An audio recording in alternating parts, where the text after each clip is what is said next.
দিন দিন যত বড় হচ্ছি, আনন্দের দিনগুলো ততই কমে যাচ্ছে।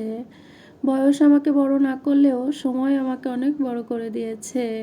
আগের দিনগুলো অনেক ভালো ছিল, আর কোনো দিন ফিরে পাবো না সেই সোনালি দিনগুলো। রূপকথার গল্পের মতো ছিল সেই দিনগুলো। মানব জীবন কত তাড়াতাড়ি পরিবর্তন হয়ে যায়। আগে ছিলাম একা, আর এখন হয়েছি দোকা। পৃথিবীর কি অদ্ভুত নিয়ম! ছোটবেলায় সুখ দুঃখ কি বুঝতাম না, আর এখন সুখ দুঃখ নিয়েই বেঁচে আছি।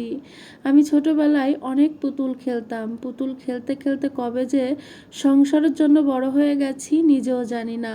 আজ আমি সংসার করি পুতুল খেলার মতো। মেয়েদের জীবনে সবচেয়ে বড় বিদ্যালয় হলো তার শ্বশুর বাড়ি।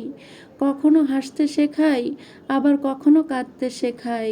সমাজের নিয়মে আজ আমি বাঁধা।